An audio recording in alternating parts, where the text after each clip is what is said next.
জানিয়ে দেব এই মুহূর্তে পাওয়া সর্বশেষ আপডেট বাংলা সংবাদ। শুরুতেই শিরোনাম।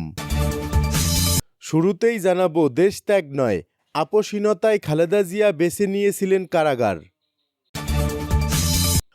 এদিকে আইন শৃঙ্খলার অবনতি হলে বিশ্বের কাছে ভুল বার্তা যাবে প্রধান উপদেষ্টা। থাকছে রাজধানীবাসীর ঘুম হারাম করে দেব, গাজীপুরের সাবেক মেয়র জাহাঙ্গীর আলমের ফোনালাপ ফাঁস।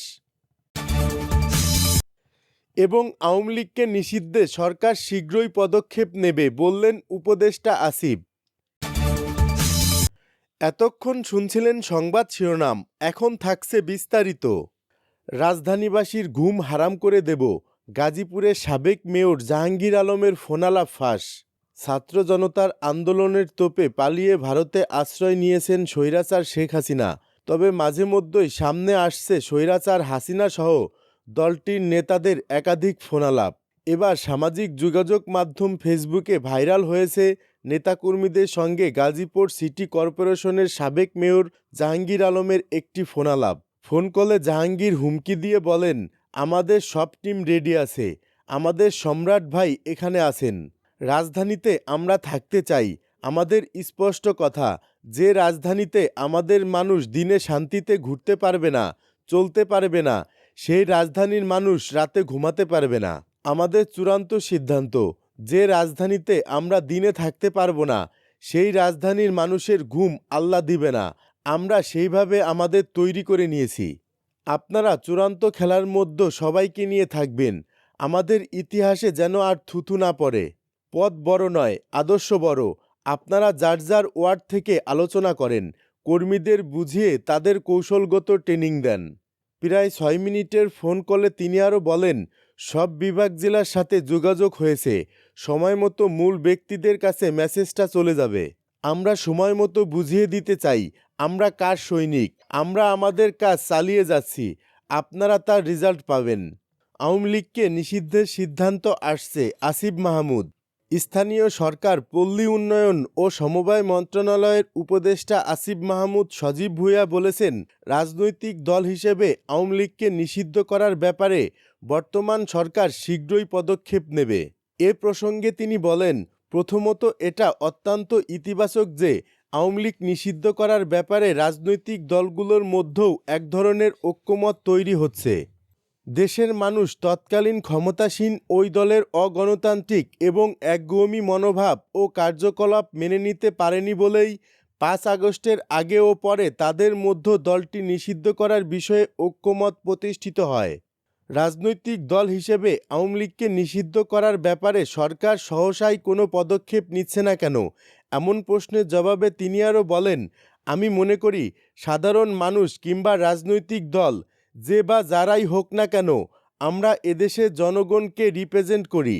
ফলে 5 আগস্টের পর জনগণের যে আকাঙ্ক্ষা ও চাওয়ার জায়গা আছে, সেগুলো প্রাধান্য দেওয়াটাই আমাদের মূল লক্ষ্য হওয়া উচিত। সে জায়গা থেকে বিএনপির পক্ষ থেকে আওয়ামী লীগ নিষিদ্ধের যে দাবি উঠেছে, আমি বিষয়টিকে সাধুবাদ জানাতে চাই।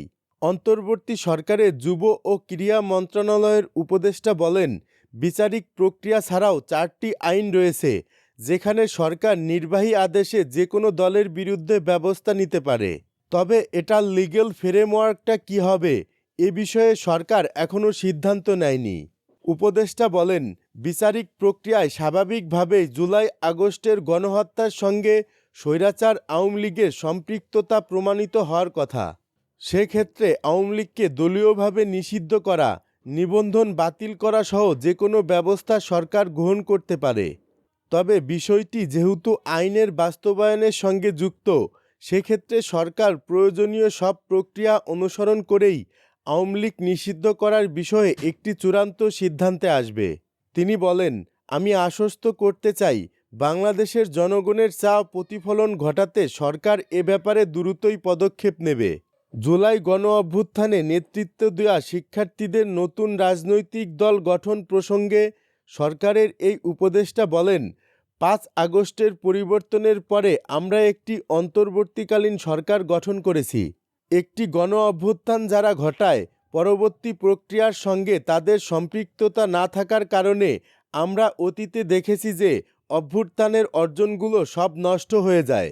উপদেষ্টা বলেন, ৯০-এর গণ অভ্যুত্থানের পরও মানুষের গণতান্ত্রিক অধিকার প্রতিষ্ঠিত হয়নি।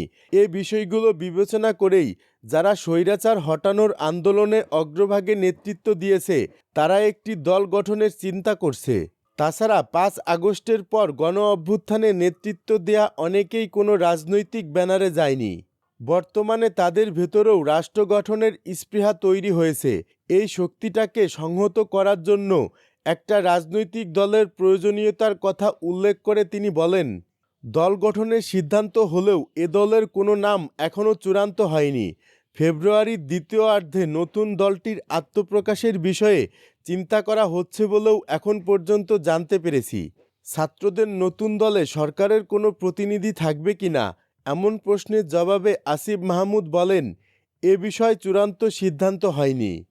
তবে আমাদের নীতিগত অবস্থান হলো, বর্তমান সরকারে ছাত্র প্রতিনিধি যারা আছেন তাদের মধ্য থেকে কেউ যদি রাজনৈতিক প্রক্রিয়ায় অংশগ্রহণ করেন সেক্ষেত্রে তাদের সরকারে থাকাটা ঠিক হবে না।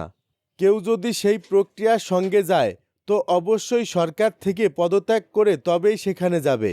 কারণ এ সরকার একটি সুষ্ঠু ও নিরপেক্ষ নির্বাচন আয়োজন করার দায়িত্ব নিয়েছে। পাশাপাশি দেশের সংস্কার এবং ফ্যাসিবাদের বিচার কাজ শেষ করার দায়িত্বও তাদের উপর অর্পিত রয়েছে।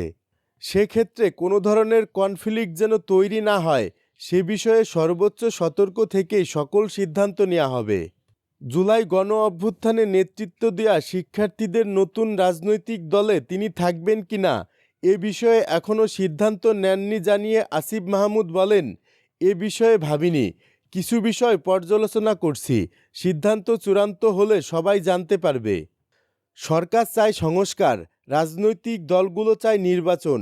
এক্ষেত্রে বিষয় দুটি সাংঘর্ষিক হয়ে যাচ্ছে কিনা এমন প্রশ্নের জবাবে এ উপদেষ্টা বলেন, না, মোটেই সাংঘর্ষিক নয়। এ বিষয়গুলোর পুরোটাই আমাদের সদিচ্ছার উপর নির্ভর করে। এ প্রসঙ্গে তিনি বলেন, এই সরকার স্পষ্টই একটি ইতিবাচক রাজনৈতিক কাঠামো নির্মাণের দায়িত্ব নিয়ে ক্ষমতায় এসেছে। ৫ আগস্টের পরে মানুষের মধ্যে এই মনোভাবই ছিল যে কোনো একটি রাজনৈতিক দলকে যদি ক্ষমতায় বসিয়ে দেওয়া হয় তবে সেও ওই একই গতানুগতিক ধারায় কাজ করবে। তবে এসব বিষয়ে অনেকগুলো চ্যালেঞ্জ এই সরকারও ফেস করছে, কারণ সমাজের প্রত্যেকটি কাঠামোতেই স্বৈরাচারের দোসররা রয়ে গেছে। আসিফ মাহমুদ বলেন, সংস্কার কমিশনে যে ৬টি রিপোর্ট দেওয়া হয়েছে এই রিপোর্টগুলো যথাযথ স্টেক হোল্ডারের কনসালটেশনের মাধ্যমে বাস্তবায়নের মধ্য দিয়ে একটি সুষ্ঠু নির্বাচনের মাঠ তৈরি হতে পারে। উপদেষ্টা আরও বলেন যে রাজনৈতিক দলগুলো শেখ হাসিনার সময় বলে আসছিল বিদ্যমান কাঠামোতে নির্বাচন সম্ভব নয়, তারা এখন আবার একই বিদ্যমান কাঠামোতে নির্বাচনের কথা কেন গ্রাউন্ড থেকে বলছে এটা আমার কাছে স্পষ্ট নয়। সেটাও তাদেরকে স্পষ্ট করতে হবে। একই সংবিধান আইনকানুন রেখে নির্বাচন করলে সেটা স্বৈরাচার শেখ হাসিনার আমলের নির্বাচন থেকে কতটা আলাদা হবে সেটা আমার বোধগম্য নয়। যুব ও ক্রীড়া মন্ত্রণালয়ের উপদেষ্টা বলেন, আমরা যদি সংস্কার ছাড়া নির্বাচন করে কোনো দলের হাতে ক্ষমতা দিয়ে দিই তাদের জন্য সরকার চালানো কঠিন হবে। এ কারণেই ৬টা সংস্কার কমিশনকে প্রাধান্য দেওয়া হচ্ছে, কারণ এগুলো শাসনতান্ত্রিক। বাকি সংস্কারগুলোও জনস্বার্থমূলক, সেগুলোও সমান গুরুত্বপূর্ণ। সুতরাং আমরা মনে করি এখানে মিনিংফুল সংস্কারের মাধ্যমেই নির্বাচনের সুষ্ঠু পরিবেশ নিশ্চিত হতে পারে এবং সংস্কার কার্যক্রম ও আওয়ামী লীগের দৃশ্যমান বিচারের মাধ্যমেই নির্বাচনের ক্ষেত্র প্রস্তুত হবে।